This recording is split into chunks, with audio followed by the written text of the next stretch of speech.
تیرے خلق کو حق نے عظیم کہا، تیری خلق کو حق نے جمیل کیا۔ الحمدللہ رب العالمین والصلاة والسلام علی سید الانبیاء والمرسلین، اما بعد فاعوذ باللہ من الشیطان الرجیم، بسم اللہ الرحمن الرحیم، الصلاة والسلام علیک یا رسول اللہ وعلی آلک واصحابک یا حبیب اللہ، الصلاة والسلام علیک یا نبی اللہ وعلی آلک واصحابک یا نور اللہ۔ الحمدللہ عز وجل قاضی ایاز مالکی رحمۃ اللہ تعالی علیہ کی مشہور زمانہ اور بابرکت کتاب الشفاء بتعریف حقوق المصطفیٰ صلی اللہ تعالی علیہ وآلہ وسلم کا درس جاری ہے۔ باب ثالث قسم ثانی کا انشاءاللہ تبارک و تعالی اس کی ہم ابتدا کریں گے۔ اس باب میں نبی کریم صلی اللہ علیہ وسلم کی تعظیم و توقیر، آپ علیہ الصلاۃ والسلام سے متعلق اشیاء، آپ کی احادیث طیبہ کا ادب و احترام، آپ کے صحابہ و اہل بیت اور وہ مقامات مقدسہ کہ جن کا نبی کریم صلی اللہ تعالیٰ علیہ وسلم سے کوئی تعلق ہوا، ان کی تعظیم و تکریم پر 6 فصلیں قاضی ایاز مالکی رحمۃ اللہ تعالیٰ علیہ نے بیان کی ہیں کہ ان چیزوں کا احترام ضروری، اور پھر اس میں درمیان میں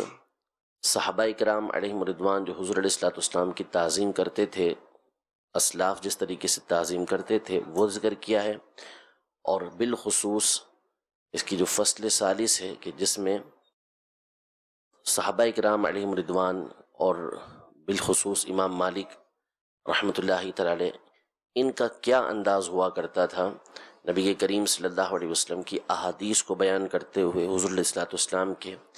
ذکر کے وقت ان کے پر کیا کیفیت طاری ہوتی تھی، اس کو تفصیل کے ساتھ قاضی ایاز مالکی رحمۃ اللہ تعالی علیہ یہ بیان فرماتے ہیں۔ پہلی فصل کے اندر پہلے بات جو کی ہے اس میں چند آیتیں ذکر کی ہیں قاضی ایاز مالکی رحمۃ اللہ تعالی علیہ نے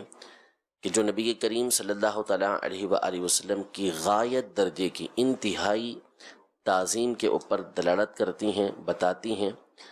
کہ کس طرح حضور علیہ الصلوۃ والسلام کا احترام ہونا چاہیے، اور یہ سارے جو اہتمامات ہیں، احترام جتنا بھی بیان کیا ہے یہ سب اللہ تبارک و تعالیٰ نے بیان فرمایا ہے،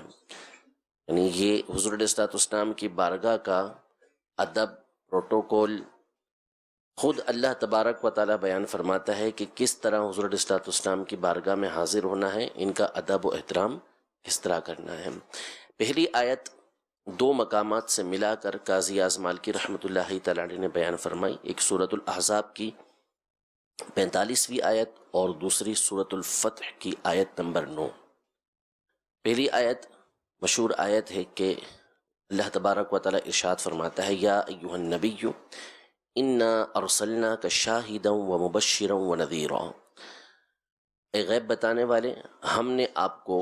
حاضر ناظر، مبشر خوشخبری دینے والا، اور نذیر ڈر سنانے والا بنا کر بھیجا۔ یہی آیت سورۃ الفتح کی آیت نمبر 8 کے اندر ہے، لیکن وہاں پہ یا ایھا النبی کے الفاظ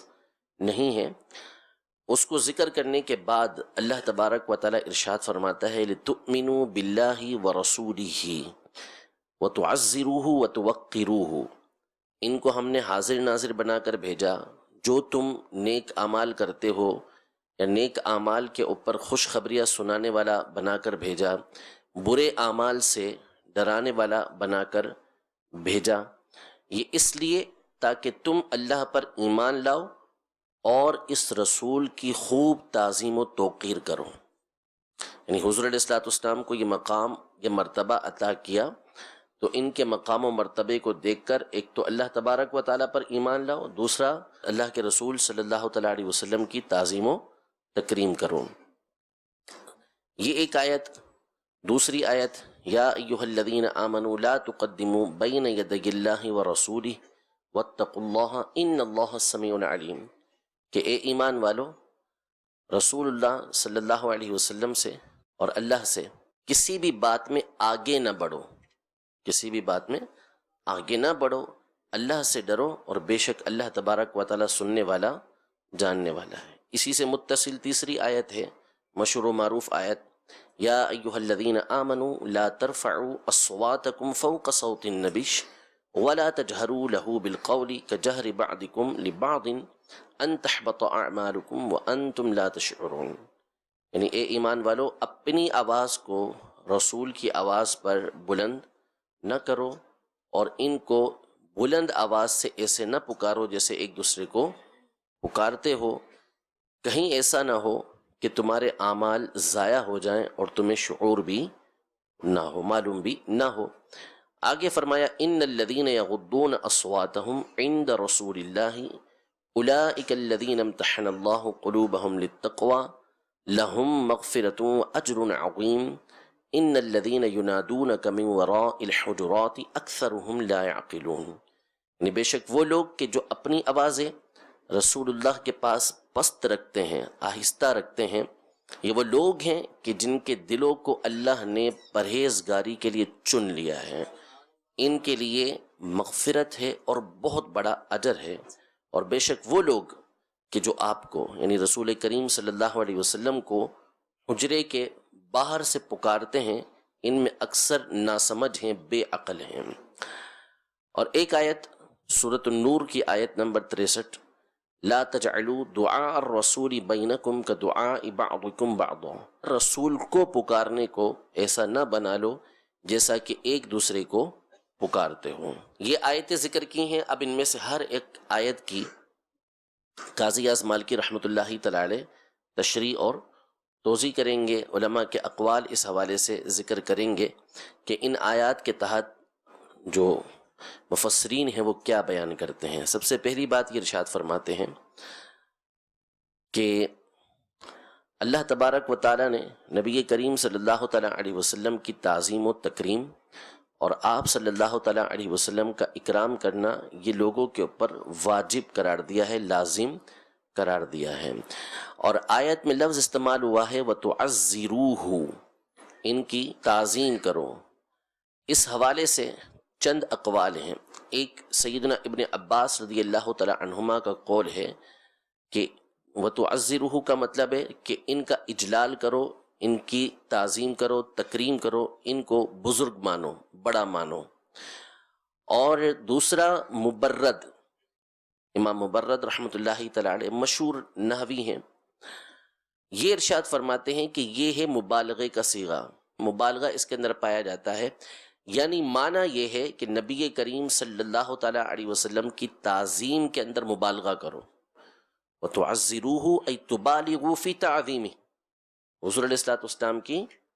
تعظیم میں مبالغہ کرو۔ یعنی جیسا کہ امام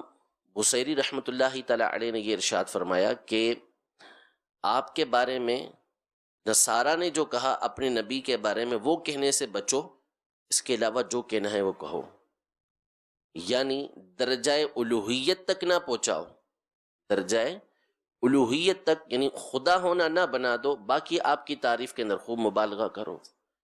یعنی مبالغے سے مراد جیسے میں نے پہلے بھی عرض کیا تھا کہ نکات تلاش کیے جاتے ہیں، باتیں تلاش کی جاتی ہیں کہ کسی طرح حضور علیہ الصلوۃ والسلام کا ذکر آئے، حضور علیہ الصلوۃ والسلام کی ہم تعظیم کے اندر اضافہ کریں۔ یہ نہیں کہ کوئی جھوٹی بات آپ کی طرف منسوب کرنا، غلط بات آپ کی طرف منسوب کرنا، جو ہو ہی نہ اسے بیان کرنا، اس کی اجازت نہیں ہے، لیکن تعظیم و تکریم جو شریعت مطہرہ کے دائرے کے اندر آتی ہے وہ اختیار کرنا، یہ اس آیت کا معنی ہے۔ وَتُعَزِّرُوهُ وَتُوَقِّرُوهُ، جو طریقہ کار تعظیم کا چاہے کتنے ہی مبالغے کے اوپر ہو، وہ اگر دائرہ شریعت کے اندر ہے تو پھر اس کی اجازت ہے کہ اس کے اندر خوب تعظیم کی جائے۔ الٹے قدموں چل کر آنا، دربار رسالت سے، بارگاہ رسالت سے تعظیم و تکریم کا ایک طریقہ ہے، اس میں کوئی حرج نہیں ہے، کیونکہ یہ شریعت مطہرہ کے کسی اصول سے، کسی ضابطے سے نہیں ٹکراتا۔ امام بخاری رحمۃ اللہ تعالی علیہ حدیث لکھتے ہیں تو ہر حدیث لکھنے سے پہلے غسل کرتے ہیں، 2 رکعت نماز ادا کرتے ہیں، اللہ کی بارگاہ میں استخارہ کرتے ہیں، بالکل جائز، ثواب کا کام، مستحب، اگرچہ کہ صحابہ، تابعین، تبع تابعین کسی سے ثابت نہیں، لیکن امام بخاری کا یہ عمل اللہ تبارک و تعالیٰ کی بارگاہ میں مقبول ہوا ہے۔ وَتُعَزِّرُوهُ، حضور علیہ الصلوۃ والسلام کی خوب تعظیم و تکریم کرو، ای تبالغوہ فی تعظیمی، حضور علیہ الصلوۃ والسلام کی تعظیم کے اندر مبالغہ کرو۔ جبکہ امام اخفش اور امام طبری، ابن جریر طبری رحمۃ اللہ تعالی علیہ، یہ ارشاد فرماتے ہیں کہ اس آیت کا مطلب یہ ہے کہ جہاں حضور علیہ الصلوۃ والسلام کو مدد کی حاجت ہے، یعنی آپ کے دین کو مدد کی حاجت ہے، تو اس مقام پر حضور علیہ الصلوۃ والسلام کی مدد کرو۔ فرماتے ہیں فَأَوْجَبَ اللَّهُ تَعَالَى تَعْزِيرَهُ وَتَوْقِيرَهُ وَأَلْزَمَ إِكْرَامَهُ وَتَعْظِيمَهُ، قال ابن عباس تعزروه أي تجلوه، وقال المبرد تعزروه أي تبالغوا في تعظيمه، وقال الأخفش تنصرونه، وقال الطبری تعینونه۔ یہ ایک آیت کی تشریح کی ہے۔ دوسری آیت، یا ایھا الذین آمنوا لا تقدموا بین یدی اللہ ورسولہ واتقوا اللہ ان اللہ سمیع علیم، اس میں یہ فرمایا کہ رسول اللہ صلی اللہ علیہ وسلم سے آگے نہ بڑھو، لا تقدموا بین یدی اللہ، اللہ اور اس کے رسول سے آگے نہ بڑھو۔ یہ بیان نہیں کیا کہ کس میں آگے نہ بڑھو، اور یہ اصول و ضابطہ آپ جانتے ہیں کہ جب مفعول محذوف ہو، معمول محذوف ہو، تو پھر وہ عموم کا فائدہ دیتا ہے کہ ہر چیز کو عام ہے، مطلب کسی بھی معاملے کے اندر چاہے وہ قول ہو چاہے وہ فعل ہو، حضور علیہ الصلوۃ والسلام سے آگے نہ بڑھو۔ اب اس کی تشریح مختلف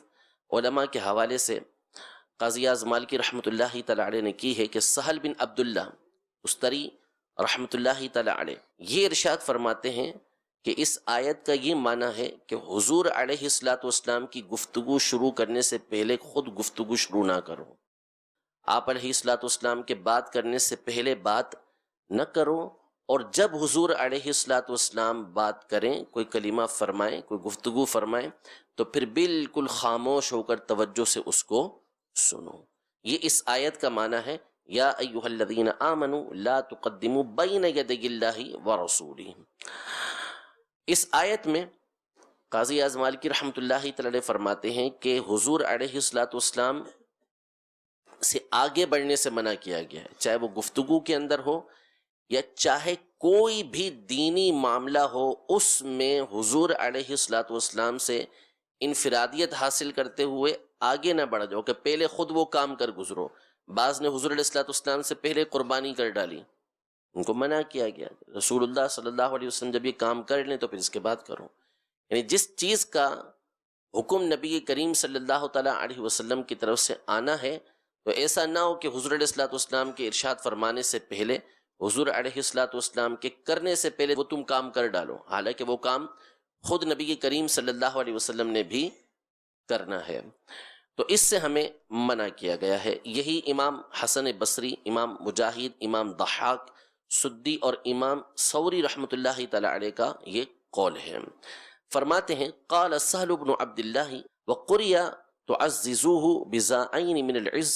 والنهی عن التقدم بین یدیہ بالقول وسوء الادب بسبقہ بالکلام على قول ابن عباس وغیرہ وهو اختیار الثعلب، یعنی گفتگو میں اگر حضور علیہ الصلوۃ والسلام سے پہلے بات کی تو یہ بے ادبی ہے، یہ بے ادبی ہے کہ پہلے گفتگو شروع کر دی، پہلے حضور علیہ الصلوۃ والسلام کی بات سنیں پھر اس کے بعد اپنی گفتگو۔ کوئی عرض پیش کرنے آئے ہیں، یعنی زمانے رسالت کے اندر تو جب حاضر خدمت ہو تو پہلے حضور علیہ الصلوۃ والسلام کو بولنے تو دیں، جی کیوں آئے ہیں، کیا کام ہے، اب حضور علیہ الصلوۃ والسلام کی بارگاہ میں اپنی التجا جو ہے وہ پیش کریں۔ اور ابھی گئے ہیں تو اب بھی علماء ادب یہ بیان کرتے ہیں کہ جب مواج شریف کے قریب جانے لگے تو تھوڑا سا رک جائے، تصور باندھے اور اجازت طلب کرے کہ یا رسول اللہ میں آپ کی بارگاہ میں حاضر ہو جاؤں، یا مسجد کے اندر داخل ہونے لگے تو اس وقت اس بات کا تصور کر کے اجازت طلب کریں، یعنی ادب کا جو طریقہ کار ہے اس کو اختیار کریں۔ قال سہل بن عبد اللہ لا تقولوا قبل ان يقولا وَإِذَا قَالَ فَاسْتَمِعُوا لَهُ وَأَنصِتُوا وَنُهُوا عَنِ التَّقَدُّمِ وَالتَّعَجُّلِ بِقَضَاءِ أَمْرٍ قَبْلَ قَضَائِهِ فِيهِ وَأَنْ يَفْتَاتُوا بِشَيْءٍ فِي ذَلِكَ مِنْ قِتَالٍ أَوْ غَيْرِهِ مِنْ أَمْرِ دِينِهِمْ إِلَّا بِأَمْرِهِ وَلَا يَسْبِقُوهُ بِهِ وَإِلَى هَذَا يَرْجِعُ قَوْلُ الْحَسَنِ وَمُجَاهِدٍ وَالضَّحَّاكِ وَالسُّدِّ وَالثَّوْرِي۔ اللہ تبارک و تعالیٰ نے منع فرمایا کہ آگے نہ بڑھو اللہ اور اس کے رسول سے کسی بھی معاملے کے اندر، پھر اس کے بعد صرف اسی پر نہیں بلکہ اللہ تبارک و تعالیٰ نے اس کے اوپر نصیحت فرمائی، اس کے اوپر تعزیر فرمائی کہ وَاتَّقُوا اللَّهَ، اللہ سے ڈرو، یعنی اس معاملے میں اللہ سے ڈرو کہ اللہ اور اس کے رسول سے کسی چیز میں آگے نہ بڑھو۔ ان اللہ سمیع، بے شک اللہ تبارک و تعالی سننے والا ہے، علیم، جاننے والا ہے، جو کچھ تم بولتے ہو، جو گفتگو کرتے ہو اس کو سننے والا ہے کہ پہلے سے تو نہیں کر رہے، اور جو کچھ تم کرنے لگے ہو اس کو اللہ تبارک و تعالی جاننے والا ہے۔ پہلے حکم ارشاد فرمایا، اس کے بعد پھر اس کے اوپر واز فرمایا، اس سے ڈرایا۔ ثم وعظهم وحذرهم مخالفة ذلك فقال تعالى واتقوا الله ان الله سميع عليم۔ قال الماوردی اتقوا یعنی فی التقدم، یہ جو فرمایا اتقوا اللہ، اللہ سے ڈرو، تو امام ماوردی رحمۃ اللہ تعالی فرماتے ہیں اس کا مطلب ہے کہ آگے بڑھنے میں اللہ سے ڈرو، کہ حضور علیہ الصلوۃ والسلام سے آگے بڑھ جاؤ، اس معاملے میں اللہ سے ڈرو۔ وقال السلمی اتقوا اللہ فی اہمال حقہ وتضییع حرمتہ انہ سمیع لقولکم علیم بفعلکم۔ اللہ سے ڈرو۔ امام سلمی ابو عبد الرحمن السلمی رحمۃ اللہ تعالی علیہ بہت بڑے صوفی بزرگ گزرے ہیں، مفسر بھی ہیں، یہ ارشاد فرماتے ہیں کہ اللہ سے ڈرو، یعنی کس حوالے سے کہ حضور علیہ الصلوۃ والسلام کے حق کو ضائع نہ کر دو، ان کی حرمت کو ضائع نہ کر دو۔ بے شک اللہ تبارک و تعالیٰ تمہاری باتوں کو سننے والا، تمہارے کاموں کو جاننے والا ہے۔ اس کے بعد جو آیت ہے وہ مشہور و معروف آیت ہے سورۃ الحجرات کی، کہ اے ایمان والو اپنی آوازوں کو حضور علیہ الصلوۃ والسلام کی آواز کے اوپر بلند نہ کرو، اور جیسے ایک دوسرے کو بلند آواز سے پکارتے ہو ایسے حضور علیہ الصلوۃ والسلام کو نہ پکارو، کہ کہیں ایسا نہ ہو تمہارے اعمال سارے کے سارے اعمال برباد ہو جائیں اور تمہیں شعور بھی نہ ہو، یعنی ایمان تک ضائع ہو جائے اور معلوم نہ ہو سکے۔ اس کی مختلف تفسیریں علماء نے کی ہیں کہ اس کا معنی کیا ہے۔ بعض نے یہ ارشاد فرمایا کہ اس کا بالکل واضح معنی یہ ہے کہ اپنی آوازوں کو حضور علیہ الصلوۃ والسلام کی آواز پر بلند نہ کرو، سب سے بلند آواز یہ نبی کریم صلی اللہ علیہ وسلم کی ہونی چاہیے، تمہاری آوازیں پست ہونی چاہیے۔ آگے آتا ہے کہ پھر اس کے بعد صحابہ کرام علیہ رضوان کا انداز کیا تھا، تو تمہاری آوازیں یہ آہستہ ہونی چاہیے، حضور علیہ الصلوۃ والسلام کی آواز یہ سب سے بلند ہونی چاہیے۔ اور یہ جو فرمایا کہ وَلَا تَجْهَرُوا لَهُ بِالْقَوْلِ كَجَهْرِ بَعْضِكُمْ لِبَعْضٍ، ایسے بلند آواز میں نہ پکارو جیسے ایک دوسرے کو پکارتے ہو۔ اس کا ایک معنی یہ کیا گیا ہے کہ حضور علیہ الصلوۃ والسلام کو ان کے نام کے ساتھ نہ پکارو، جیسے ایک دوسرے کا نام لیتے ہو ایسے نہ پکارو، بلکہ حضور علیہ الصلوۃ والسلام کے القابات کے ساتھ ان کو پکارو۔ آگے بھی بیان کرتے ہیں قاضی اعظم مالکی رحمۃ اللہ تعالی علیہ کہ کون سے القابات کے ساتھ یہ پکارنا ہے۔ اور امام ابو طالب مکی رحمۃ اللہ تعالی علیہ یہ ارشاد فرماتے ہیں کہ ولا تجہروا لہ بالقول، کہ حضور علیہ الصلوۃ والسلام سے گفتگو میں جلدی نہ کرو، یعنی آپ علیہ الصلوۃ والسلام سے پہلے بات نہ کرو، پہلے حضور علیہ الصلوۃ والسلام کو بات کرنے دو، اور حضور علیہ الصلوۃ والسلام کو ایسے نہ پکارو جیسے ایک دوسرے کو پکارتے ہو، بلکہ جو لقب، جو نام حضور علیہ الصلوۃ والسلام کو سب سے زیادہ پسند ہے اس نام کے ساتھ حضور علیہ الصلوۃ والسلام کو پکارو، یعنی یا رسول اللہ، یا حبیب اللہ، یا نبی اللہ، یہ الفاظ کہہ کے، یہ القاب کہہ کے نبی کریم صلی اللہ علیہ وسلم کو پکارو۔ ملا علی قاری رحمۃ اللہ تعالی علیہ اس کی شرح کے اندر لکھتے ہیں کہ یہ معاملہ جس طرح نبی کریم صلی اللہ تعالی علیہ وآلہ وسلم کی ظاہری حیات کے اندر تھا، اسی طرح آپ علیہ الصلوۃ والسلام کی دنیا سے پردہ فرما جانے کے بعد بھی ہے، یعنی آج بھی حضور علیہ الصلوۃ والسلام کو پکارنا ہے تو یا رسول اللہ یا حبیب اللہ کہہ کے آپ علیہ الصلوۃ والسلام کو پکارا جائے۔ تو جتنے اچھے القابات بنا سکتے ہیں یا رسول اللہ، یا حبیب اللہ، یا نبی اللہ، یا نور اللہ، یا رحمت للعالمین، یا شفیع المذنبین، یا قائد الخیر و امام المتقین، یا ایہا المزمل والمدثر، یا ایہا المصطفیٰ والمرتضی، یا ایہا المرتجی والمرتجی۔ مرتجی وہ ذات کہ جو دوسروں کے لیے اللہ کی بارگاہ میں امید رکھتی ہو، مرتجا وہ ذات کہ جس سے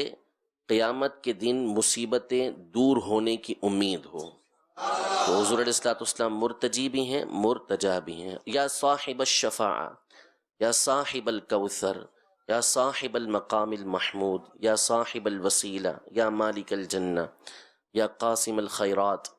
یعنی جو اچھے القابات حضور علیہ الصلوۃ والسلام کے لیے بنا سکتے ہیں دائرۂ شریعت کے اندر، وہ بنا کر حضور علیہ الصلوۃ والسلام کو انہی ناموں کے ساتھ یہ پکارنا چاہیے۔ فرماتے ہیں ثم نہاہم عن رفع الصوت فوق صوته والجہر له بالقول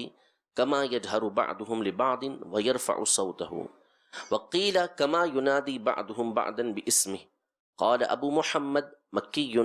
لا تسابقوه بالكلام وتغلظوا له بالخطاب ولا تنادوه باسمه نداء بعضكم لبعض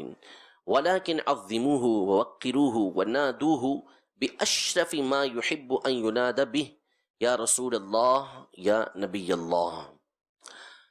ایک تفسیر اسی آیت کی یہ کی گئی ہے کہ وَلَا تَجْهَرُوا لَهُ بِالْقَوْلِ كَجَهْرِ بَعْضِكُمْ لِبَعْضٍ کا معنی یہ ہے کہ قرآن پاک میں جو دوسرے مقام پر اللہ تبارک و تعالی ارشاد فرماتا ہے سورۃ النور میں کہ لا تجعلوا دعاء الرسول بینکم کدعاء بعضکم بعضا، اس آیت کی بہت ساری تفسیریں کی گئی ہیں، ان میں سے ایک تفسیر یہ ہے کہ رسول کو اس انداز میں نہ پکارو جیسے ایک دوسرے کو پکارتے ہو۔ ایک تفسیر تو یہ کی گئی کہ حضور علیہ الصلوۃ والسلام کے پکارنے کو اپنے پکارنے جیسا نہ سمجھو، یعنی تمہیں کوئی پکارتا ہے عام بندہ یا تم کسی کو پکارتے ہو تو ٹھیک ہے وہ تمہیں جواب دیں یا نہ دیں، لیکن نبی کریم صلی اللہ علیہ وسلم جب تمہیں پکاریں بلائیں تو ان کو آپس کی پکار جیسا نہ سمجھو بلکہ فوراً حاضر ہو جاؤ۔ ایک تفسیر یہ ہے، اور ایک تفسیر یہ کی گئی ہے کہ جس طرح ایک دوسرے کو پکارتے ہو اس انداز میں نبی کریم صلی اللہ تعالی علیہ وسلم کو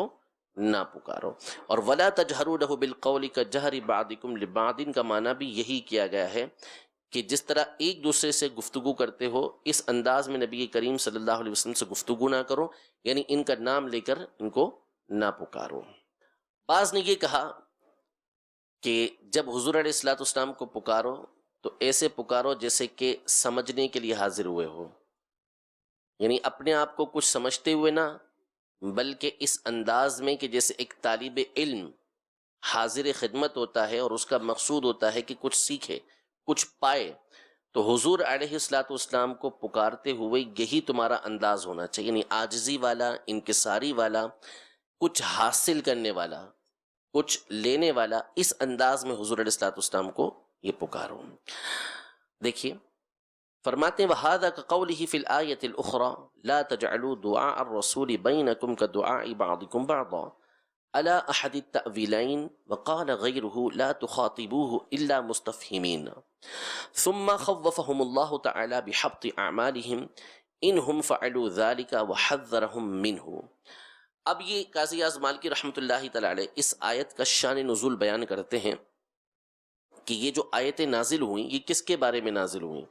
کہ یا ایھا الذین آمنوا لا ترفعوا اصواتکم فوق صوت النبی۔ ایک قول یہ ہے کہ یہ آیت قبیلہ بنی تمیم کے بارے میں نازل ہوئی، ان کا وفد آیا ہوا تھا حضور علیہ الصلوۃ والسلام کی بارگاہ میں، اور انہوں نے آ کے باہر سے زور زور سے کہنا شروع کر دیا یا محمد اخرج الینا، یا محمد کہہ کے حضور علیہ الصلوۃ والسلام سے کہنے لگے کہ باہر آئیے۔ باہر آ کے بھی پھر آگے آتا ہے کہ حضرت ثابت بن قیس بن شماس جن کے کانوں کے اندر بہرا پن تھا تھوڑا سا، یہ بھی موجود تھے۔ باہر حضور علیہ الصلوۃ والسلام تشریف لائے تو انہوں نے کہا کہ ہم جو ہے وہ اپنے شاعر کو لے کر آئے ہیں، گفتگو کرنے والے کو لے کر آئے ہیں، ہم اپنی فضیلت بیان کریں گے، آپ اس کے مقابلے میں بیان کریں، شاعر کے طور پر بیان کریں۔ حضور علیہ الصلوۃ والسلام نے فرمایا شعر سے میرا کوئی تعلق نہیں، یعنی شعر کے ساتھ مجھے نہیں بھیجا گیا، یعنی شعر اشعار کے ساتھ مجھے نہیں بھیجا گیا۔ حضور علیہ الصلوۃ والسلام قصداً شعر نہیں کہا کرتے تھے، تم اپنی بات لے کر آؤ، اپنی بات لے کر آؤ۔ اس نے بولنا شروع کیا۔ حضور علیہ الصلوۃ والسلام نے حضرت ثابت بن قیس بن شماس رضی اللہ تعالی عنہ سے کہا کہ ان کو جواب دو۔ تو آگے الفاظ آ رہے ہیں کہ فی مفاخرت بنی تمیم، کہ بنی تمیم والوں نے آ کے جب فخر کرنا شروع کیا تھا تو ان حضور علیہ الصلوۃ والسلام کی طرف سے دفاع کرنے والے یہی ثابت بن قیس بن شماس رضی اللہ تعالی عنہ تھے۔ تو انہوں نے آ کے اس انداز میں گفتگو کی کہ یا محمد اخرج الینا، ہماری طرف آئیے، یعنی اس انداز میں پکارا۔ تو اللہ تبارک و تعالی نے آیت کریمہ نازل فرمائی کہ اے ایمان والو، اپنی آوازوں کو حضور علیہ الصلوۃ والسلام کی آواز پر بلند نہ کرو، اور اس طرح ان کو نہ پکارو جیسے ایک دوسرے کو بلند آواز سے پکارتے ہو، تمہارے اعمال برباد ہو جائیں اور تمہیں معلوم بھی نہ ہو۔ ایک یہ دوسرا جو اس کا شان نزول ہے وہ یہ بیان کیا گیا کہ یہ آیت اس وقت نازل ہوئی جب سیدنا صدیق اکبر اور سیدنا عمر رضی اللہ تعالی عنہ، ان دونوں کے درمیان حضور علیہ الصلوۃ والسلام کی بارگاہ میں گفتگو ہوئی۔ حضرت ابو بکر صدیق رضی اللہ تعالی عنہ نے ایک معاملے کے اندر مشورہ دیا کہ ان کو مقرر کیا جائے۔ حضرت عمر نے کہا کہ نہیں، ان کو مقرر کیا جائے۔ صدیق اکبر نے کہا کہ نہیں، آپ میری مخالفت کر رہے ہیں۔ انہوں نے کہا میں مخالفت نہیں کر رہا۔ اتنے میں دونوں کی آوازیں بلند ہو گئیں۔ اللہ تبارک و تعالی نے آیت نازل فرمائی کہ اے ایمان والو، اپنی آوازوں کو رسول اللہ صلی اللہ علیہ وسلم کی آواز سے بلند نہ کرو۔ اب آگے آتا ہے کہ ان دونوں کا پھر انداز کیا ہوا تھا حضور علیہ الصلوۃ والسلام سے گفتگو کرنے کا،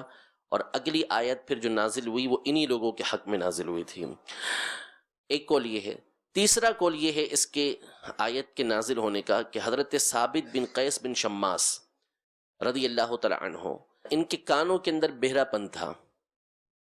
اب یہ معلوم ہے کہ جس کے کانوں میں بہرا پن ہو تو وہ جب گفتگو کرتا ہے تو پھر آواز کو بلند کرتا ہے۔ وہ یہ سمجھ رہا ہے کہ جس طرح مجھے صحیح آواز نہیں آ رہی تو سامنے والے کو بھی صحیح آواز نہیں آ رہی ہوتی، اور یہ ویسے ہی جہیر الصوت تھے،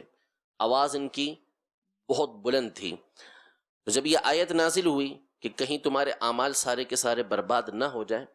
اور تمہیں معلوم بھی نہ ہو، تو یہ اپنے گھر پہ جا کے بیٹھ گئے، بارگاہ رسالت کے اندر آتے نہیں تھے۔ خوف ان کے اوپر طاری ہو گیا کہ میرے سارے کے سارے اعمال کہیں برباد نہ ہو جائیں۔ نبی کریم صلی اللہ علیہ وسلم کی عادت مبارکہ تھی کہ آپ کا جب کوئی صحابی رضی اللہ تعالی عنہ حاضر خدمت نہ ہوتا تو آپ اس کے بارے میں معلوم کیا کرتے تھے کہ کیا ہو گیا، کیوں نہیں آ رہے، بیمار تو نہیں ہے، پریشانی میں تو نہیں ہے، اس کی خبر گیری کیا کرتے تھے۔ تو جب یہ نہیں آئے تو حضور علیہ الصلوۃ والسلام نے پوچھا کہ کیوں نہیں آ رہے، تو بتایا گیا کہ یہ معاملہ ہو گیا۔ یہ آئے بارگاہ رسالت میں اور آ کے عرض کیا رسول اللہ صلی اللہ علیہ وسلم، مجھے تو اس بات کا خوف ہے کہ کہیں میں ہلاک نہ ہو جاؤں، کیونکہ اللہ نے ہمیں بلند آواز سے گفتگو کرنے سے منع کیا ہے اور میں جہیر الصوت ہوں، بہت بلند آواز ہے میری۔ تو حضور علیہ الصلوۃ والسلام نے ان کو تسلی دی کہ اے ثابت، کیا تم اس بات کو پسند نہیں کرتے کہ تم ایسی زندگی گزارو کہ تمہاری تعریف کی جائے، یعنی تمہاری تعریف کی جائے، اور تم جب انتقال کرو تو شہید ہو کر مرو اور جنت کے اندر داخل ہو جاؤ، جنت میں داخل ہو جاؤ۔ ان کو تسلی دی کہ تمہارے اعمال برباد نہیں ہو رہے، یہ تو ایک طبعی امر ہے، تمہاری آواز بلند ہے اور تمہارے کانوں کے اندر چونکہ اس طرح کا بہرا پن موجود ہے جس کی وجہ سے تم آواز کو بلند کر دیتے ہو، تو تمہارے اوپر کوئی حکم نہیں ہے۔ تسلی اس انداز میں نبی کریم صلی اللہ علیہ وسلم نے ان کو عطا فرمائی، اور جیسا فرمایا تھا کہ وہ تقتل شہیدن، تم شہید ہو کر مرو گے۔ جب جنگ یمامہ ہوئی مسیلمہ کذاب سے تو اس وقت یہ شہید ہوئے تھے۔ دیکھیے فرماتے ہیں وقیل نزلت الآیت فی وفد من بنی تمیم وقیل فی غیرہم اتوا النبی صلی اللہ علیہ وسلم فنادوہ یا محمد اخرج الینا فذمہم اللہ تعالی بالجہل ووصفہم بأن اکثرہم لا يعقلون۔ وقیل نزلت الآیت فی محاورۃ كانت بين أبي بكر وعمر بين يدي النبي صلى الله تعالى عليه وسلم واختلاف جرى بينهما حتى ارتفعت أصواتهما۔ وقيل نزلت في ثابت بن قيس بن شماس خطيب النبي صلى الله عليه وسلم في مفاخرة بني تميم وكان في أذنيه صمم فكان يرفع صوته فلما نزلت هذه الآية أقام في منزله وخشي أن يكون حبط عمله ثم أتى النبي صلى الله عليه وسلم فقال يا نبي الله لقد خشيت أن أكون هلكت نهانا الله أن نجهر بالقول وأنا امرأ جهير الصوت فقال له النبي صلى الله عليه وسلم يا ثابت أما ترضى أن تعيش حميدا وتقتل شهيدا وتدخل الجنة فقتل يوم اليمامة. اب یہ آیت نازل ہوئی کہ اپنی آوازوں کو بلند نہ کرو تو سیدنا صدیق اکبر رضی اللہ تعالی عنہ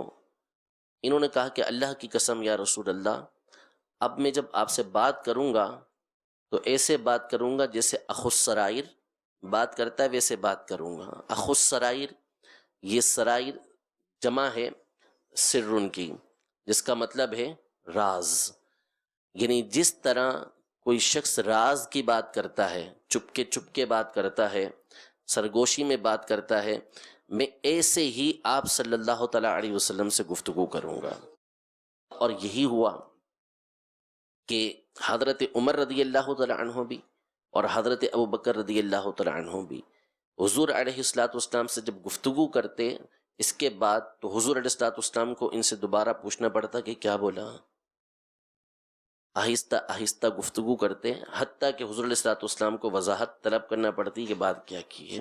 اللہ تبارک و تعالیٰ کو یہ ادا اتنی پسند آئی کہ آیت نازل فرمائی ان الذین یغضون اصواتهم عند رسول اللہ اولئک الذین امتحن اللہ قلوبهم للتقوی. امتحان کا لفظ استعمال ہوا ہے جس کا مطلب ہوتا ہے کسی چیز کو خالص کر کے اپنے لیے مختص کر لینا، چن لینا اپنے لیے. ایسی چیز کو امتحانہ بولا جاتا ہے کہ اللہ نے ان کے دلوں کو اپنی پرہیزگاری کے لیے چن لیا ہے کہ جو اپنی آوازوں کو رسول کریم صلی اللہ علیہ وسلم کی بارگاہ میں پست رکھتے ہیں، اللہ کو ان کی ادا پسند آئی. اللہ تبارک و تعالیٰ نے ان کے دلوں کو پرہیزگاری کے لیے نہ صرف چن لیا، لہم مغفرۃ و اجر عظیم، بلکہ ان کے لیے مغفرت بھی ہے، بخشش بھی ہے اور بہت بڑا اجر بھی ہے. فرماتے ہیں ورویہ ان ابا بکر لما نزلت هذه الآیۃ قال والله يا رسول الله لا أكلمك بعدها إلا كأخي السرار، وأن عمر كان إذا حدثه كأخي السرار ما كان يسمع رسول الله صلى الله عليه وسلم شيئا بعد هذه الآية حتى يستفهمه، فأنزل الله تعالى فيهم إن الذين يغضون أصواتهم عند رسول الله أولئك الذين امتحن الله قلوبهم للتقوى لهم مغفرة وأجر عظيم. وقيل نزلت إن الذين ينادونك من وراء الحجرات في غير بني تميم ونادوه باسمه. واقعہ بیان کرتے ہیں کہ ایک مرتبہ دوران سفر ایک اعرابی یہ آ گئے. حضرت صفوان بن عسال رضی اللہ تعالیٰ عنہ فرماتے ہیں اور بلند آواز سے حضور علیہ الصلوۃ والسلام کو پکارنے لگے تو صحابہ کرام علیہم رضوان نے اس سے کہا کہ اغضض من صوتک، اپنی آواز کو پست رکھ، نیچا رکھ، اس لیے کہ تجھے حضور علیہ الصلوۃ والسلام سے بلند آواز سے گفتگو سے منع کیا گیا ہے. ایک اور آیت قرآن مجید فرقان حمید کی جو مشہور آیت ہے کہ یا ایھا الذین آمنوا لا تقولوا راعینا وقولوا انظرنا واسمعوا وللکافرین عذاب علیم، کہ اے ایمان والو یوں نہ کہو کہ ہماری رعایت کیجیے، بلکہ کہو کہ یا رسول اللہ ہم پر نظر کرم کیجیے اور بات کو پہلے ہی سے توجہ سے سنو، اور کافروں کے لیے بڑا دردناک عذاب ہے. اس آیت کا ایک تو مشہور و معروف شان نزول ہے جو یہود کے بارے میں ہے کہ یہود کی لغت کے اندر راعی یہ چرواہے کو کہتے تھے، تو یہ زبان پلٹ کر اس انداز میں بات کرتے تھے کہ راعینا، صحابہ کرام علیہ رضوان اس لیے بولتے تھے کہ ہماری رعایت کیجیے جو گفتگو آپ فرما رہے ہیں اس میں، لیکن یہ نعوذ باللہ اس کو توہین والے انداز میں کہا کرتے تھے. تو اللہ تبارک و تعالیٰ نے اس سے منع فرما دیا، اس طرح کے الفاظ حضور علیہ الصلوۃ والسلام کے لیے نہ بولے جائیں کہ جس میں کسی بھی طرح کی بے ادبی کا شائبہ موجود ہو. اور ایک اس کا جو شان نزول ہے وہ یہ بیان کیا گیا ہے کہ انصار اس طرح کے جب لفظ بولتے تھے تو اس کا مطلب یہ ہوتا تھا کہ آپ ہماری رعایت کیجئے، ہم آپ کی رعایت کریں گے. آپ ہماری رعایت کیجئے ہم آپ کی رعایت کریں گے. ان کی لغت کا یہ انداز تھا. راعینا کا مطلب آپ ہمارا لحاظ کیجئے ہم آپ کا لحاظ کریں گے. اللہ تبارک و تعالی نے آیت نازل فرمائی نہیں، ایسے نہ کہو. اس کا مطلب یہ ہوا کہ حضور علیہ الصلوۃ والسلام رعایت کریں گے تو تم رعایت کرو گے ورنہ نہیں کرو گے؟ نہیں، بلکہ حضور علیہ الصلوۃ والسلام کا ہر حال کے اندر لحاظ کرنا یہ ضروری ہے. تو اس طرح کا لفظ ہی نہ کہو کہ جس کے اندر اس طرح کا کوئی شائبہ پایا جائے. فرماتے ہیں وَرَوَى صَفْوَانُ بْنُ عَسَّالٍ بَيْنَ النَّبِيُّ صلی اللہ علیہ وسلم فی سفر اذ ناداہ اعرابی بصوت لہ جہوری ایا محمد ایا محمد فقلنا له اغضض من صوتك فإنك قد نهيت عن رفع الصوت. وقال الله تعالى يا أيها الذين آمنوا لا تقولوا راعنا. قال بعض المفسرين هي لغة كانت في الأنصار نهوا عن قولها تعظيما للنبي صلى الله عليه وسلم وتبجيلا له لأن معناها ارعنا نرعك فنهوا عن قولها إذ مقتضاها كأنهم لا يرعونه إلا برعايته لهم بل حقه أن يرعى على كل حال. وقيل كانت اليهود تعرض بها للنبي صلى الله عليه وسلم بالرعونة فنهي المسلمون عن قولها قطعا للذريعة ومنعا للتشبيه بهم في قولها لمشاركة اللفظ. وقيل غير هذا. اگلی فصل صحابہ کرام علیہم رضوان کا انداز. نبی کریم صلی اللہ علیہ وسلم کی تعظیم و تکریم، آپ کی توقیر کرنے کے حوالے سے کیا خوبصورت ان کا انداز تھا. اس میں سب سے پہلا واقعہ حضرت سیدنا عبداللہ بن عمرو بن العاص رضی اللہ تعالی عنہ کا بیان کرتے ہیں کہ یہ فرماتے ہیں، بڑی طویل حدیث بیان کی، اس میں سے ایک جز یہ تھا کہ حضور علیہ الصلوۃ والسلام سے محبوب مجھے کوئی نہیں تھا، آپ سے بڑھ کر پیارا کوئی نہیں تھا، اور حضور علیہ الصلوۃ والسلام سے بڑھ کر میری نظروں میں عزت والا بھی کوئی نہیں تھا، معظم بھی آپ کی ہستی تھی. فرماتے ہیں لیکن میں کبھی بھی حضور علیہ الصلوۃ والسلام کو نظر بھر کر دیکھنے کی طاقت نہیں رکھتا تھا. اگر تم مجھ سے سوال کرو گے کہ میں حضور علیہ الصلوۃ والسلام کا حلیہ بیان کروں، آپ کی صفت بیان کروں، تو میں اس بات کی طاقت ہی نہیں رکھتا، اس لیے کہ میں نے نظر بھر کے حضور علیہ الصلوۃ والسلام کو دیکھا ہی نہیں، یہ آنکھیں اٹھا ہی نہیں سکتا تھا. اور دوسرا واقعہ جو ذکر کیا وہ یہ ذکر کیا، حضرت انس رضی اللہ تعالیٰ عنہ یہ بیان کرتے ہیں کہ حضور علیہ الصلوۃ والسلام اپنے صحابہ کے پاس آتے، انصار بھی ہوتے، مہاجرین بھی ہوتے، سب بیٹھے ہوتے تھے. آپ علیہ الصلوۃ والسلام تشریف لاتے، ان صحابہ کرام علیہم رضوان میں حضرت ابو بکر رضی اللہ تعالیٰ عنہ، حضرت عمر رضی اللہ تعالیٰ عنہ بھی ہوتے. کوئی بھی اپنی آنکھوں کو اٹھاتا نہیں تھا، نگاہیں سب کی نیچے ہوتی تھیں سوائے حضرت ابو بکر اور حضرت عمر رضی اللہ تعالیٰ عنہما کے. یہ حضور علیہ الصلوۃ والسلام کو دیکھتے، حضور علیہ الصلوۃ والسلام ان کو دیکھتے ہیں. وَيَتَبَسَّمَانِ إِلَيْهِ، یہ دونوں حضور علیہ الصلوۃ والسلام کو دیکھ کر مسکراتے. وَيَتَبَسَّمُ إِلَيْهِمَا، اور حضور علیہ الصلوۃ والسلام بھی ان کو دیکھ کے مسکراتے ہیں. نظر بھر کر کبھی تو دیکھ لوں میں گنبد خضرا، پے شیخین اس قابل بنانا یا رسول اللہ. اسی بات کی طرف اشارہ ہے، کبھی تو دیکھ لوں نظر بھر کر. جس طرح یہ آپ کو دیکھا کرتے تھے نظر بھر کے، دوسرا تو کوئی اتنی طاقت بھی نہیں رکھتا تھا کہ ہمیشہ آپ کو اس طرح نظر بھر کے دیکھے. ورنہ بہرحال یہ واقعات تو ہیں صحابہ کرام علیہم رضوان کے کہ دیکھتے تو ٹک ٹکی باندھ کر دیکھتے ہی رہ جایا کرتے تھے، بس حضور علیہ الصلوۃ والسلام کو دیکھتے رہے. لیکن وہی تعظیم والا انداز، تیز نظریں نہیں، کہ نظریں گاڑ کے اس طرح دیکھنا کہ کوئی بے ادبی والا انداز ہو، یعنی محبت بھرے انداز میں ایسے دیکھتے رہ جانا کہ بس پل کے جھپکانا بھول گئے. یہ تو صحابہ کرام علیہم رضوان کا ہوتا تھا، لیکن یہ ان کی خصوصیات تھی کہ حضور علیہ الصلوۃ والسلام کو یہ دیکھتے تھے، حضور علیہ الصلوۃ والسلام ان کو دیکھتے تھے، یہ مسکراتے اور حضور علیہ الصلوۃ والسلام ان کو دیکھ کر مسکرایا کرتے تھے. فرماتے ہیں قاضی اعظم مالکی رحمۃ اللہ تعالی علیہ، فصل فی عادت الصحابۃ فی تعظیمہ علیہ السلام و اجلالہ و توقیرہ.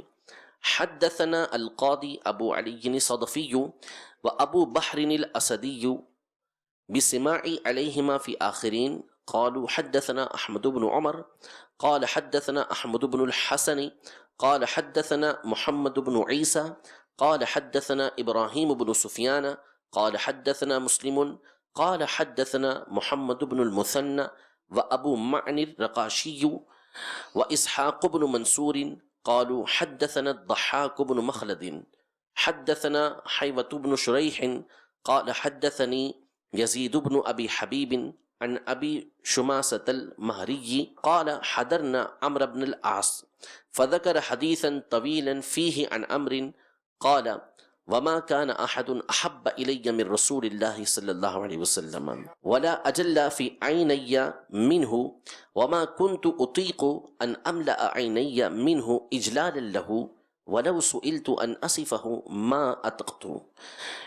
لأني لم أكن أملأ عيني منه. وروى الترمذي عن أنس رضي الله تعالى عنه أن رسول الله صلى الله عليه وسلم كان يخرج على أصحابه من المهاجرين والأنصار وهم جلوس فيهم أبو بكر وعمر فلا يرفع أحد منهم بصره إليه إلا أبو بكر وعمر فإنهما كان ينظران إليه وينظر إليهما ويتبسمان إليه ويتبسم إليهما. اسامہ بن شریک یہ روایت کرتے ہیں کہ میں نبی کریم صلی اللہ علیہ وسلم کی بارگاہ میں حاضر ہوا اور آپ کے صحابہ آپ کے ارد گرد بیٹھے ہوئے تھے. یہ ایک واقعہ بیان کرتے ہیں کہ ارد گرد بیٹھے ہوئے تھے اور ایسے بیٹھے ہوئے تھے گویا کہ ان کے سروں پر پرندے ہیں.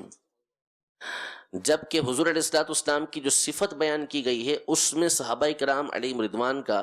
مستقل یہ انداز تھا کہ جب حضور علیہ الصلوۃ والسلام گفتگو کرتے تو یہ اپنے سروں کو جھکا لیا کرتے تھے اور اس طرح بیٹھتے تھے گویا کہ ان کے سروں کے اوپر پرندے ہیں، ہلیں گے تو پرندے اڑ جائیں گے. اتنے ادب اور تعظیم کے ساتھ حضور علیہ الصلوۃ والسلام کی بارگاہ میں بیٹھا کرتے تھے. فرماتے ہیں وَرَوَا أُسَامَةُ بْنُ شَرِيكٍ قَالَ أَتَيْتُ النَّبِيَّ صلی اللہ علیہ وسلم وَأَصْحَابُهُ حَوْلَهُ كَأَنَّمَا عَلَى رُؤُوسِهِمُ الطَّيْرُ وَفِي حَدِيثِ صِفَتِهِ إِذَا تَكَلَّمَ أَطْرَقَ جُلَسَاؤُهُ كَأَنَّمَا عَلَى رُؤُوسِهِمُ الطَّيْرُ. اور بھی واقعات ہیں. ایک آخری ہم اس کو سنتے ہیں کہ عروہ بن مسعود ثقفی جب صلح حدیبیہ کا موقع تھا تو یہ اہل مکہ کی طرف سے سفیر بن کے آئے تھے، ان کی طرف سے وکیل مقرر ہو کر آئے تھے صلح حدیبیہ کے موقع پر. اب یہ جب وہاں پہنچے تو انہوں نے تو صحابہ کرام علیہم رضوان کے عجیب ہی انداز دیکھے، نبی کریم صلی اللہ علیہ وسلم کی تعظیم کے وہ انوکھے انداز دیکھے کہ حیران ہو گئے. بیان کرتے ہیں کہ حضور علیہ الصلوۃ والسلام وضو کرتے تو یہ وضو کی طرف تیزی کے ساتھ دوڑتے ہیں کہ پانی کے قطرے لے لیں، یعنی لینے کے لیے ایسے دوڑتے تھے کہ ایسا لگتا تھا کہ ان میں جھگڑا ہو جائے گا پانی کے قطرے لینے کے لیے. اور پھر اس کے بعد یہ جو پانی ہوتا تھا اس کو صحابہ کرام علیہم رضوان ملتے تھے اور جس کو پانی نہیں مل پایا، پاس نہیں پہنچ پایا، تو وہ دوسرے صحابی کے ہاتھ سے یوں تری لے لیا کرتا تھا. حضور علیہ الصلوۃ والسلام اپنے دہن اقدس سے کچھ بھی نکالیں وہ فوری طور پر اس کو ہاتھ میں لیا کرتے تھے اور اس سے برکت حاصل کیا کرتے تھے. اور حضور علیہ الصلوۃ والسلام کا ایک بال مبارک بھی یہ زمین پر نہیں آنے دیتے تھے. بال گرا تو فوراً حضور علیہ الصلوۃ والسلام کے بال مبارک کو لینے کے لیے دوڑا کرتے تھے.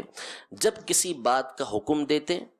تو حضور علیہ الصلوۃ والسلام کی بات کو پورا کرنے کے لیے تیزی سے آگے بڑھتے تھے. جب حضور علیہ الصلوۃ والسلام سے یہ بات کرتے تو یہ اپنی آوازوں کو پست رکھا کرتے تھے اور حضور علیہ الصلوۃ والسلام کی طرف نظر گاڑ کے نہیں دیکھا کرتے تھے. ایک ٹکٹکی باندھ کر دیکھنا ہوتا ہے اور ایک ہوتا ہے اس طرح بالکل نظر گاڑ کے بندہ دیکھتا ہے، اس انداز میں نہیں دیکھا کرتے تھے. یہ واپس آئے اور واپس آ کر انہوں نے قریش کے سامنے یہ بیان کیا کہ ایک گروہ قریش، میں کیسر کے دربار میں گیا ہوں، اس کے ملک میں کیسر کے دربار کے اندر گیا ہوں، روم کے اندر، کسرا کے دربار میں گیا ہوں ایران کے اندر، نجاشی کے پاس گیا ہوں حبشہ میں اس کے دربار کے اندر. کہتے ہیں اللہ کی قسم میں نے کوئی بادشاہ ایسا نہیں دیکھا کہ جس کے لوگ اس کی ایسی تعظیم کرتے ہوں جیسے محمد صلی اللہ علیہ وسلم کی اس کے صحابہ تعظیم کرتے ہیں. اور ایک اور روایت کے الفاظ یہ ہیں کہ حضور علیہ الصلوۃ والسلام کے صحابہ سب سے بڑھ کر تعظیم کرتے ہیں اور یہ ایک ایسی قوم ہے کہ جو حضور علیہ الصلوۃ والسلام کو کبھی بھی چھوڑے گی نہیں، یعنی آپ کی گردی رہے گی، ہمیشہ آپ صلی اللہ تعالی علیہ وسلم کی مدد کے لیے تیار رہے گی. یہ انداز تھا صحابہ کرام علیہم رضوان کا. فرماتے ہیں وقال عروة بن مسعود حين وجهته قريش عام القضية إلى رسول الله صلى الله عليه وسلم فرأى من تعظيم أصحابه له ما رأى وأنه لا يتودأ إلا ابتدروا وضوءه وكادوا يقتتلون عليه ولا يبصق بصاقا ولا يتنخم نخامة إلا تلقوها بأكفهم فدلكوا بها وجوههم وأجسادهم ولا تسقط منه شعرة إلا ابتدروها وإذا أمرهم بأمر ابتدروا أمره وإذا تكلم خفضوا أصواتهم عنده وما يحدون إليه النظر تعظيما له فلما رجع إلى قريش قال يا معشر قريش إني جئت كسرى في ملكه وقيصر في ملكه والنجاشي في ملكه وإني والله ما رأيت ملكا في قوم قط مثل محمد في أصحابه وفي رواية إن رأيت ملكا قط يعظمه أصحابه ما يعظم محمدا أصحابه وقد رأيت قوما لا يسلمونه أبدا. حضرت انس رضی اللہ تعالی عنہ یہ ارشاد فرماتے ہیں کہ میں نے رسول اللہ صلی اللہ علیہ وسلم کو دیکھا اور حجام نائی ہیئر ڈریسر یہ حضور علیہ الصلوۃ والسلام کے بال کو مونڈ رہا تھا، یعنی حلق کر رہا تھا. دو ہی موقع ہیں حضور علیہ الصلوۃ والسلام نے حلق فرمایا، یا تو عمرے پر یا حج پر. اس کے علاوہ حضور علیہ الصلوۃ والسلام سے مروی نہیں کہ آپ نے کبھی حلق فرمایا ہو. وہ حلق کر رہا تھا اور صحابہ کرام حضور علیہ الصلوۃ والسلام کا طواف کر رہے تھے. طواف یعنی لغوی اعتبار سے وہ طواف تو ممنوع ہے کعبۃ اللہ المشرفہ کے علاوہ، یعنی گھوم رہے تھے. اور حضرت انس فرماتے ہیں کہ وہ یہی چاہ رہے تھے کہ کوئی بال بھی آئے تو وہ کسی نہ کسی کے ہاتھ پر آ جائے. حضرت عثمان غنی رضی اللہ تعالی عنہ کو اسی واقعے میں حضور علیہ الصلوۃ والسلام نے صلح حدیبیہ کے موقع پر مکہ مکرمہ بھیجا تھا کہ جا کے ان سے بات چیت کریں. وہ وہاں پہنچے تو کفار مکہ نے ان کو اجازت دی کہ آپ طواف کرنا چاہیں تو کر لیں، بیت اللہ سامنے ہے. تو انہوں نے کہا کہ ما کنت لافعل حتی یطوف بہ رسول اللہ صلی اللہ علیہ وسلم، ایسا نہیں ہو سکتا کہ میں حضور علیہ الصلوۃ والسلام کو چھوڑ کر یہ طواف کروں، اس وقت تک نہیں کروں گا جب تک کہ حضور علیہ الصلوۃ والسلام طواف نہ کر لیں. فرماتے ہیں وعن انس لقد رأيت رسول اللہ صلی اللہ علیہ وسلم والحلاق يحلقه وقد اطاف به اصحابه فما يريدون أن تقع شعرة إلا في يد رجل. ومن هذا لما أذنت قريش لعثمان في الطواف بالبيت حين وجهه النبي صلى الله عليه وسلم إليهم في القضية أبى وقال ما كنت أفعل حتى يطوف به رسول الله صلى الله تعالى عليه وسلم. ایک حدیث مبارکہ میں کہ ایک میں بخاری شریف میں بھی آپ کو یہ بتا چکا ہوں کہ صحابہ کرام علیہم رضوان اس بات کا انتظار کرتے تھے کہ کوئی سمجھدار اعرابی آئے اور وہ حضور علیہ الصلوۃ والسلام سے سوالات کرے. خود جو دینی سوال ضروری سوال ہوتا تھا اس کے علاوہ دیگر باتیں حضور علیہ الصلوۃ والسلام سے نہیں پوچھتے تھے تعظیم و تکریم کی وجہ سے. تو ایک اعرابی سے یہ کہا کہ حضور علیہ الصلوۃ والسلام سے پوچھیں کہ جو قرآن پاک میں اللہ تبارک و تعالی نے فرمایا ہے کہ رجال صدقوا ما عہد اللہ علیہ فَمِنْهُمْ مَنْ قَضَى نَحْبَهُ وَمِنْهُمْ مَنْ يَنْتَظِرُ، کہ کچھ لوگ وہ ہیں کہ جنہوں نے اللہ سے جو وعدہ کیا تھا اس کو سچا کر دکھایا. ان میں سے بعض وہ ہیں کہ جنہوں نے اپنی نظر کو پورا کر دیا اور بعض ابھی انتظار کر رہے ہیں. یعنی یہ کہا تھا کہ جب ہمیں موقع ملے گا حضور علیہ الصلوۃ والسلام کے آگے جان نثاری دکھانے کا، جان دینے کا، غزوے کا، تو ہم اس میں جو ہے وہ پورے اتریں گے. تو بعض وہ ہیں کہ جنہوں نے اس کو پورا کر دیا، بعض وہ ہیں کہ جو ابھی منتظر ہیں. ان کی تعریف کی تو صحابہ کرام علیہم رضوان نے اس اعرابی سے کہا کہ جا کے پوچھو کہ یہ کون ہے. فَمِنْهُمْ مَنْ قَضَى نَحْبَهُ، کہ جنہوں نے اپنی جو ہے وہ نظر کو پورا کر دیا. اس سے مراد کون ہے؟ حضور علیہ الصلوۃ والسلام نے فی الوقت ان کی بات کا جواب نہیں دیا. اتنے میں حضرت طلحہ رضی اللہ تعالی عنہ آئے تو حضور علیہ الصلوۃ والسلام نے فرمایا یہ ہیں جنہوں نے اپنی نظر کو پورا کر دیا.